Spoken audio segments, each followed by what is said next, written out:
أعوذ بالله من الشيطان الرجيم بسم اللہ الرحمن الرحیم۔ السلام علیکم ورحمۃ اللہ وبرکاتہ۔ ناظرین، اللہم صلی علی محمد وعلی آل محمد کما صلیت علی ابراہیم وعلی آل ابراہیم انک حمید مجید۔ اللہم بارک علی محمد وعلی آل محمد کما بارکت علی ابراہیم وعلی آل ابراہیم انک حمید مجید۔ ناظرین اکرام، آج ہم یہ سبق پڑھیں گے کہ اخلاص کیا ہے۔ اخلاص وہ جو ہم عمل کرتے ہیں اللہ کے لیے، اس میں اخلاص کس کو کہتے ہیں، اس کی تمہید، اس کی وضاحت کرنے کی جسارت کروں گا۔ صرف وہی عمل قابل قبول ہے جو اللہ تعالیٰ کے لیے ہو۔ فقیہ رحمۃ اللہ علیہ اپنی سند کے ساتھ حضرت محمود بن لبید رضی اللہ تعالیٰ عنہ سے روایت کرتے ہیں کہ نبی کریم صلی اللہ علیہ وآلہ وسلم نے ارشاد فرمایا کہ تمہارے حق میں سب سے خطرناک بات جس کا مجھے اندیشہ ہے شرک اصغر ہے۔ عرض کیا گیا، یا رسول اللہ صلی اللہ علیہ وآلہ وسلم، شرک اصغر کیا ہے؟ ارشاد فرمایا، ریا۔ رواہ احمد سے یہ منقول ہے۔ اللہ تعالیٰ بندوں کو ان کے اعمال کا بدلہ دیتے وقت فرمائیں گے کہ ان لوگوں کے پاس جاؤ جن کو دنیا میں تم یہ اعمال دکھانا چاہتے تھے، ذرا دیکھو تو صحیح، کیا ان کے پاس کوئی بھلائی اور خیر تمہیں مل سکے گی؟ فقیر رحمۃ اللہ علیہ فرماتے ہیں کہ یہ بات انہیں اس لیے کہی جائے گی کہ دنیا میں ان کا عمل دھوکہ کی بنیاد پر تھا، تو آخرت میں اسی بنیاد پر ان سے معاملہ ہوگا، جیسا کہ ارشاد باری تعالیٰ ہے، ان المنافقین یخادعون اللہ وہو خادعہم، سورۃ النساء آیت نمبر 142۔ بے شک منافق اللہ تعالیٰ سے دھوکہ کا معاملہ کرتے ہیں، وہ بھی ان سے یہی معاملہ کرنے والا ہے، یعنی ان کے دھوکے کا بدلہ انہیں دے گا اور ان کے اعمال کا ثواب ختم کر دے گا۔ اور ارشاد باری تعالیٰ ہوگا کہ انہی لوگوں کے پاس جاؤ جن کے لیے یہ اعمال کیے تھے، میرے پاس ان کا کوئی ثواب نہیں، کیونکہ یہ خالص اللہ تعالیٰ کی رضا کے لیے نہ تھے، اور بندہ اللہ تعالیٰ کے لیے عمل کرے تو ثواب کا مستحق بنتا ہے، جب غیر کا حصہ اس میں پڑ گیا تو اللہ تعالیٰ اس سے بری ہو جاتے ہیں۔ حضرت ابو ہریرہ رضی اللہ تعالیٰ عنہ نبی کریم صلی اللہ علیہ وآلہ وسلم سے روایت کرتے ہیں کہ اللہ تعالیٰ ارشاد فرماتے ہیں کہ میں تمام شرکاء کے مقابلے میں سب سے بڑھ کر شرک سے بے نیاز ہوں۔ جس عمل میں میرے غیر کے لیے حصہ ہو میں اس سے بے نیاز ہوں، سو جو شخص ایسا عمل کرے جس میں میرے غیر کو بھی شریک کرے تو میں اس سے بری ہوں، یعنی اس عمل سے یا اس عمل کرنے والے سے۔ اس حدیث میں اس بات کی واضح دلیل ہے کہ اللہ تعالیٰ وہی عمل قبول فرماتے ہیں جو خالص اسی کی رضا کے لیے ہو، وگرنہ وہ عمل قبول نہیں ہوتا، اور نہ آخرت میں اس کا کچھ ثواب ملتا ہے بلکہ اس کا انجام جہنم ہوگا۔ یہ آیت بھی اس کی دلیل ہے۔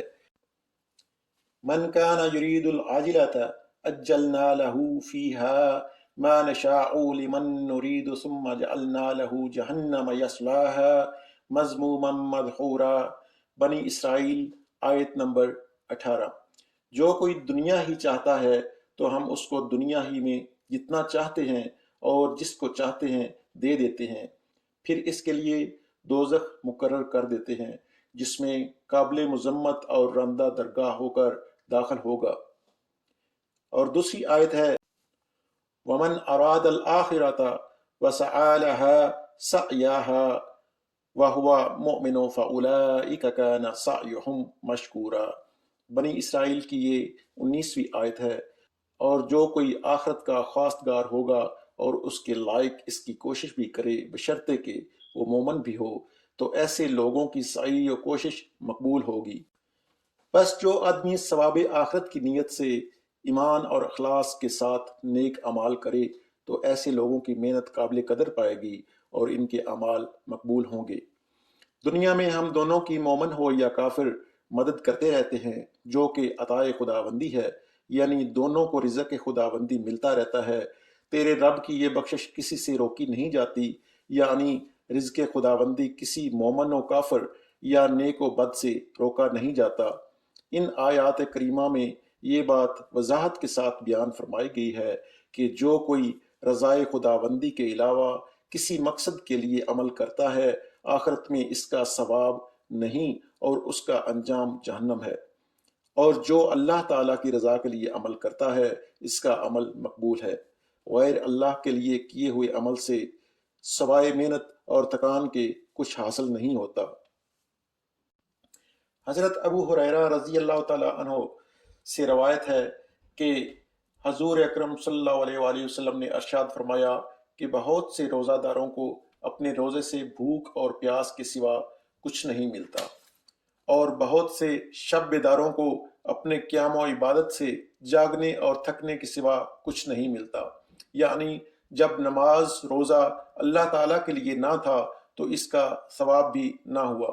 جیسا کہ کسی حکیم کا قول ہے کہ ریاکاری اور شہرت کے لیے عمل کرنے والے کی مثال ایسی ہے جیسے کوئی شخص کنکریوں سے بھری ہوئی تھیلی لے کر بازار سے گزر رہا ہو، لوگ دیکھ دیکھ کر کہتے ہوں کہ بھئی اس کی تھیلی تو خوب بھری ہوئی ہے، مگر اس کو لوگوں کی اس گفتگو کے سوا کیا فائدہ ملا؟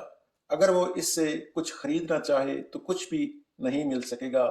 ایسے ہی ریا و شہرت کے لیے عمل کرنے والے کو لوگوں کی واہ واہ کے سوا کچھ فائدہ نہ ہوگا اور آخرت میں کوئی ثواب نہ ملے گا، جیسا کہ ارشاد خداوندی ہے وَقَدِمْنَا إِلَى مَا عَمِلُوا مِنْ عَمَلٍ فَجَعَلْنَا هَبَاءً مَنْثُورًا۔ الفرقان آیت نمبر 23۔ اور ہم ان کے کیے ہوئے اعمال کی طرف متوجہ ہوں گے سو انہیں پریشان غبار کر دیں گے، یعنی جو اعمال غیر اللہ کے لیے تھے ان کے ثواب کو باطل کر کے ان بکھرے ہوئے ذرات کی طرح کر دیں گے جو سورج کی شعاؤں میں دکھائی دیتے ہیں۔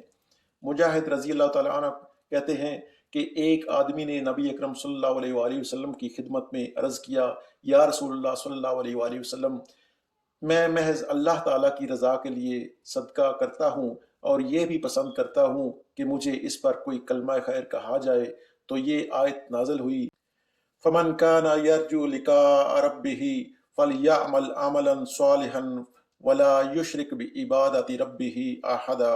الکہف آیت نمبر 110۔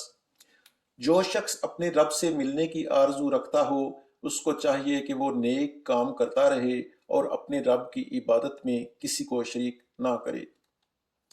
آج کے اس سبق میں ہمیں یہ نصیحت ملی کہ ہم جو بھی کام کرتے ہیں، جو عمل کرتے ہیں، اگر کسی کی خدمت کرتے ہیں، اگر اللہ کے لیے دیتے ہیں، اگر روزہ رکھتے ہیں، نماز پڑھتے ہیں، یعنی جو عمل بھی کرتے ہیں وہ اللہ کے سوا کسی اور کو دکھلاوے کے لیے نہ ہو۔ اگر ہم لوگوں کو دکھلاوے کے لیے کوئی کام کریں، صدقہ و خیرات دیں، نماز پڑھیں کہ لوگ مجھے نمازی کہیں، لوگوں کو دکھلاوے کے لیے، تو اس کا کوئی فائدہ نہیں، یعنی کہ اس کام سے اس کی دنیا بھی غارت ہوتی ہے، جو وہ صدقہ و خیرات کرتا ہے وہ ضائع جاتا ہے، جو نماز پڑھتا ہے وہ ضائع جاتی ہے۔ تو ہمیں یہ چاہیے کہ ہم ہر چیز کو اپنے دل میں مخفی رکھ کے کریں، کوئی عمل بھی ہمیں کسی کو دکھلاوے کے لیے نہیں کرنا چاہیے۔ اللہ پاک سے دعا ہے کہ ہماری یہ کاوش اپنی بارگاہ عالیہ میں قبول و منظور فرمائے، اور جس نے پڑھا اور جس نے سنا اس کو اللہ تعالیٰ اجر عظیم عطا فرمائے۔ وما علینا الا البلاغ المبین۔ سبحان اللہ و بحمدہ، سبحان اللہ العظیم۔ السلام علیکم ورحمۃ اللہ وبرکاتہ۔